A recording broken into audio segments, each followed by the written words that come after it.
سفر بنیامین نتانیاهو به امریکا چه دستاوردهایی داشته؟ آیا اسرائیل حمله تلافی جویانه‌ای به حزب الله لبنان خواهد کرد یا نه؟ این موضوع این قسمت از برنامه است. نوید توبیان، تحلیلگر مسائل اسرائیل، از تل‌آویو مهمان وضعیت قرمز است. روزی نه چندان دور خواهم گفت اینجا آبادان است.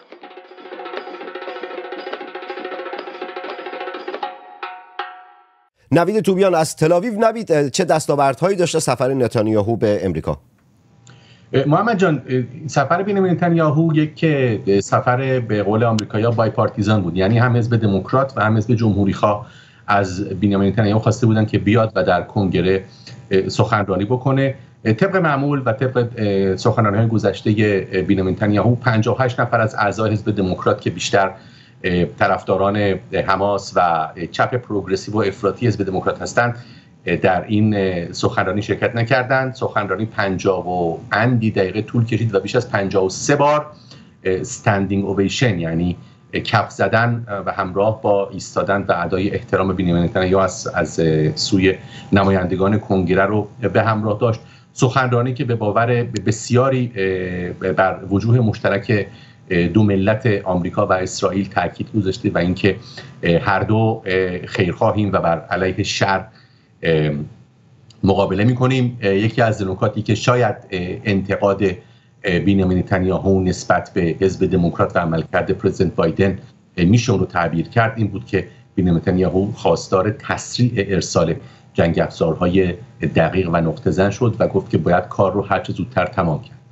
بعد از این سخنرانی بود که بنیامین نتانیاهو هم با دونالد ترامپ نامزد حزب جمهوری‌خواه برای ریاست جمهوری و هم با جو بایدن و کامالا هریس گفتگو کرد. جو بایدن که البته الان دیگه از رقابت خارجه و کامالا هریس هست که ظاهراً نامزد حزب دموکرات آمریکا برای ریاست جمهوری خواهد بود.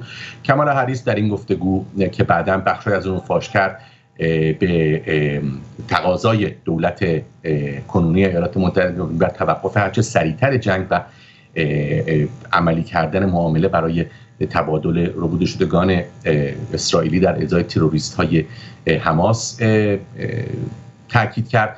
برخی از رسانه‌های اسرائیلی گفتن که حتی دونالد ترامپ هم تاکید کرده که جنگ باید تموم بشه، ولی خب خیلی از اونها متاسفانه اون بخش حرفای دونالد ترامپ رو نگفتن که گفته بود که اول باید کار رو هر چه زودتر تموم کرد. به خاطر داشته باشیم که در آخرین مجمع عمومی حزب جمهوری خواه دونالد ترامپ که با گوش پانسمان شده و پس از اون ترور نافرجام و قصد نافرجام به جان او اومده بود و صحبت میکرد، رسما حماس رو تهدید کرده بود که بهتره که قبل از اینکه من رئیس جمهور بشم گروگانها رو آزاد بکنید، چون اگه من رئیس جمهور بشم و بیام بهای خیلی سنگینی رو خواهید پرداخت.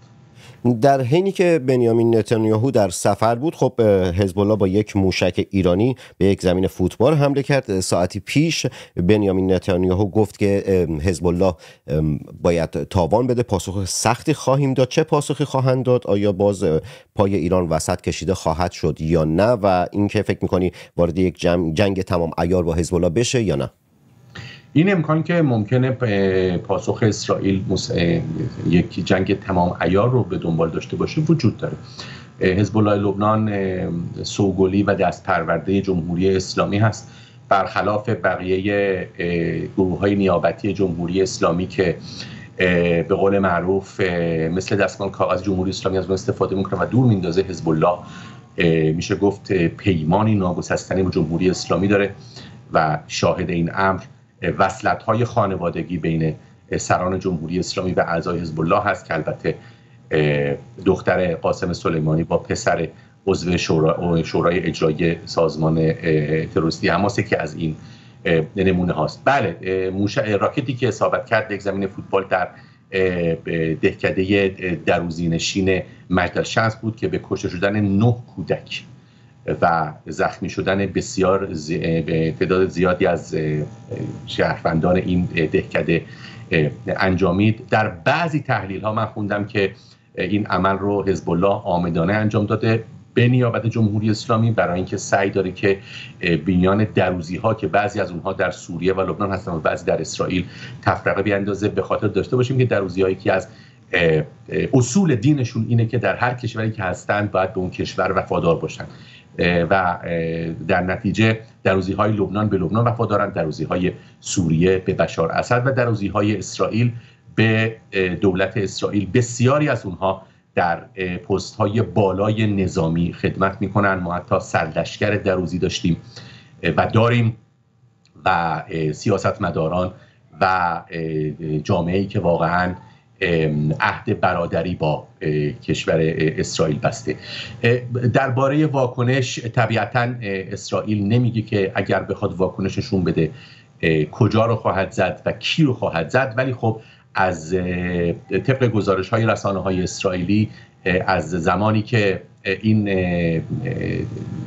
جنایت صورت گرفته بیش از 10 هدف نظامی حزب الله تا حالا هدف حملات اسرائیل قرار گرفته.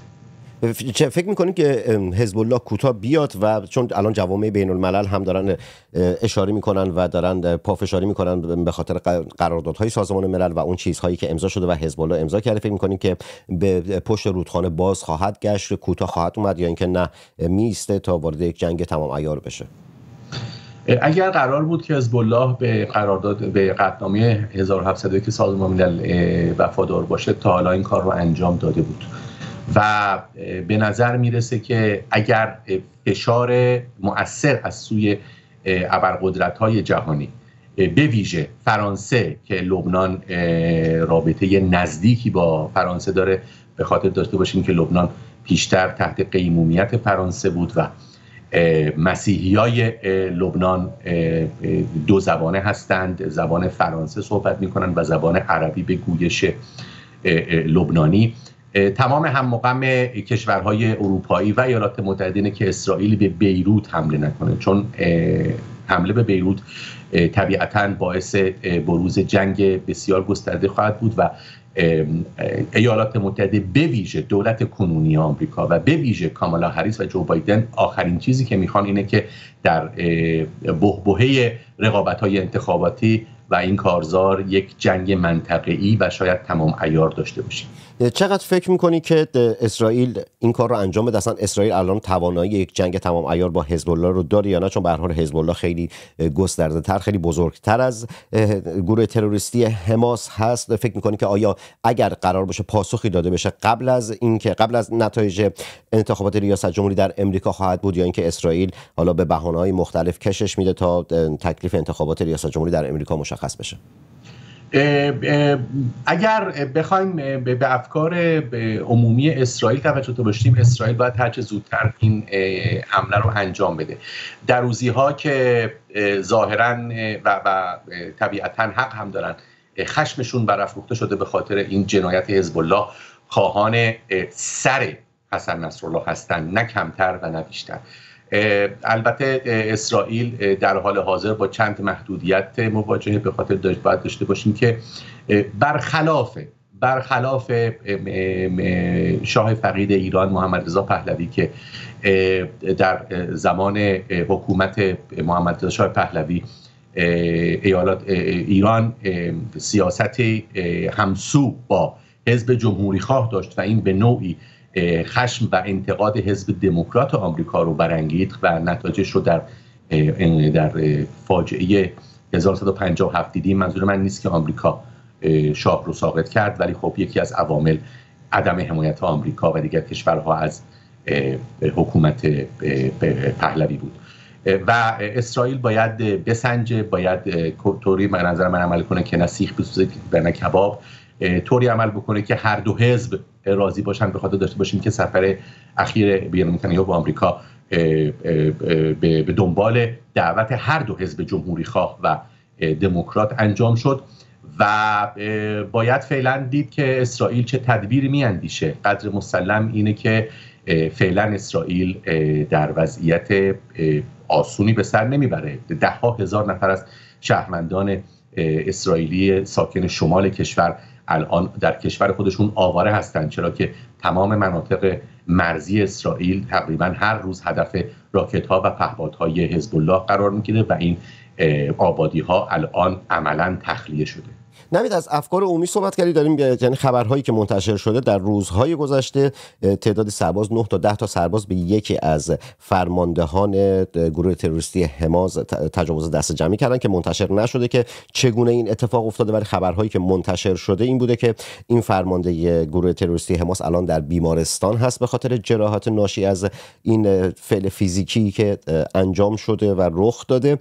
افکار عمومی خب خیلی داره، یعنی وقتی که می‌بینیم در بدنه ارتش این گونه حالا نیروهای خودسر بودن، هر چیزی بودن، نمیدونم خودت بیشتر توضیح خواهی داد، وقتی که میبینیم این گونه دارن تلافی میکنن، فکر نمیکنی که دولت اسرائیل و ارتش اسرائیل یکم داره کمکاری میکنه نسبت به اون کارهایی که باید انجام بده که افکار عمومی آرومتر بشن، دست به این گونه کارهای خشن و غیر انسانی نزنند؟ محمد جان، اگر نظر شخصی منو بخوای، اول از اون دولتی به نظر من با تدبیری که آینده نگر باشه و تنها بر اساس افکار عمومی قضاوت و عمل نکنه، این یک مورد. ولی خب بعضی وقتا افکار عمومی باور من راست میگن، حق با اونهاست، و بعضی وقتا خب افکار عمومی خلاف اونه. فاجعه 57 نشون داد که افکار عمومی چه اشتباه بزرگی کرد. حتی اگر از یک طرف تصمیم ما به نتیجه برسیم که اکثریت بود که انقلاب کرد، بازم این افکار عمومی بود که فاجعه آفرید. و اگر اینو از این نظر به این منظر بپردازیم که اقلیتی بود ولی افکار عمومی اکثریت ساکت بود، این هم خودش نوعی فاجعه است. ولی خب درست میگی، در 2 روز گذشته خبر از این بود که 9 سرباز اسرائیلی در یکی از بازداشتگاه‌های نظامی، یکی از فرماندهان حماس رو که در منطقه جبالیه دستگیر شده و به ظاهر یکی از گروهان‌های حماس مستقر در جبالیه بوده گرفتن و اون رو از ناحیه مقعد مورد آزار جنسی شدید قرار دادن، طوری که باعث خونریزی و روانه شدن اون به بیمارستان است. نظر شخصی من اینه که اسرائیل کشور باورمنده. هر کسی تا زمانی که محکومیتش محرز نشده بیگناه. یک تبصره رو بعد البته بگم، تمام فرماندهان حماسی که در داخل اسرائیل بعد از فاجعه 7 اکتبر و چه در نتیجه حمله متقابل اسرائیل بعد از این فاجعه به غزه و دستگیر کردن شمار بسیاری از فرماندهان و لشکری‌های حماس بوده، اینا رو نمیشه به شکل جنایی ساده و طبق شواهد فیزیکی محاکمه کرد. چرا؟ چه کسی که زنی که بهش تجاوز شده و سوزانده شده، مادری که شکمش دریده شده و جنین از شکمش بیرون آورده شده و مرده، و کودکی که در فر گذاشتن و پختن، نمیتونن بیان در دادگاه شهادت بدن که این بلا به سر ما اومده. من نمونه ای از محاکمه ای در اسرائیل رو برای تو میارم که به باور من جنایتکاران حماس باید به این شیوه محاکمه و مجازات بشن. آدولف آیشمن، یکی از اعضای ارشد حزب نازی آمریکا، حزب نازی آلمان، در عملیاتی از سوی موساد از آرژانتین رو بوده شد، به اسرائیل آورده شد و بر اساس احکام جنایت جنگی محکوم و به مرگ محکوم شد، به دار آویخته شد، جسدش رو سوزوندن و خاکستر رو در دریای مدیترانه پخش کردن. قانونی در اسرائیل داریم و تنها 1 نفر در اسرائیل از زمان تشکیل دولت دوباره و دولت نوین اسرائیل اعدام شده، اونم آدولف آیشمن بوده، بر اساس قانون مجازات نازی‌ها و دستیاران اونها. من از همون هفته اول اکتبر در رسانه‌های اجتماعی، در شبکه‌های اجتماعی و در گفتگوهای مختلفی که داشتم بارها و بارها تاکید کردم که این قانون باید به قانون مجازات نازی‌ها، حماسی‌ها و دستیاران اونها بیانجامه، بدین معنا که اینها رو باید بر اساس قواعد جنگی و جنایات جنگی که مرتکب شدن مجازات کرد. تک تک اونها رو کشت، جسدشون رو سوزوند یا در دریای مدیترانه خاکسترشون رو پخش کرد و یا به عنوان کود از خاکستر اونها برای کشاورزی استفاده کنن. شاید لاشه اونها فایده‌ای برای بشریت داشته باشه، چون زندهشون فقط فاجعه آفریده. این یک نکته دیگه که هست، اگر حماس رو بخوایم مجازات کنیم بر اساس قواعد فرهنگی قرون وسطایی حماس و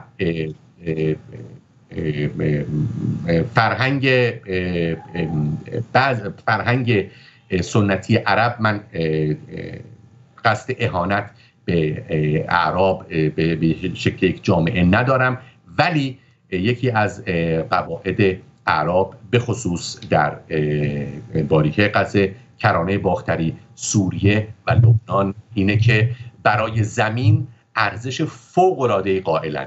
یعنی به باور من بمباران‌های اسرائیل در خاک غزه هیچ اثری بر روی حماس نذاشته و نخواهد داشت. اونها حتی مرده‌های خودشون رو شهید حساب میکنن و برای زندگی انسان‌ها پشیزی ارزش قائل نیستن. تنها شکلی که میشه این افراد رو مجازات کرد اینه که به عنوان مجازات و تنبیه بخشی از باریکه غزه، چه شمال باریکه غزه و چه اون کمربندی که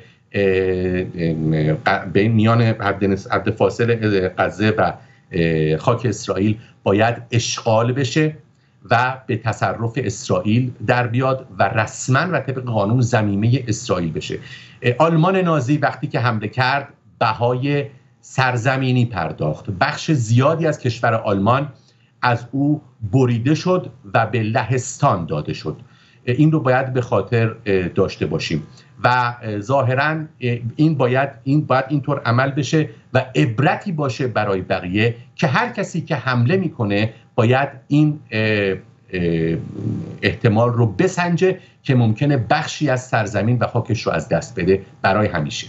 نوید، اشاره کردی که بر این باور هستی که فرماندهان گروه تروریستی حماس باید سوزونده بشن و خاکسترشون پخش بشه. شاید خاکسترشون مفید باشه. به باور من خاکستر هیچ تروریستی برای جهان نمیتونه مفید باشه، همونطور که حضورش در جهان هیچ گونه سودی نخواهد داشت. به عنوان سوال آخری که ازت اینم بپرسم، بعد نکته آخر رو ازت بگیرم.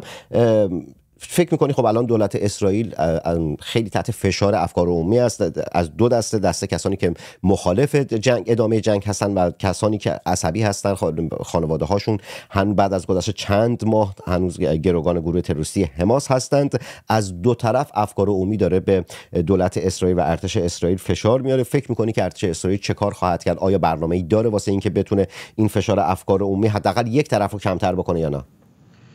به باور من کاری که بنیامین نتانیاهو میکنه اینه که طوری به شکل کجدار و مریض تا اعلام نتایج انتخابات ریاست جمهوری وضعیت رو طوری نگه داره. ریاست جمهوری امریکا منظورته؟ بله. البته میگم وضع ایدئالی نیست، ولی خب شاید بشه گفت کمترین وضعیت بده که میشه اونو متذکر شد.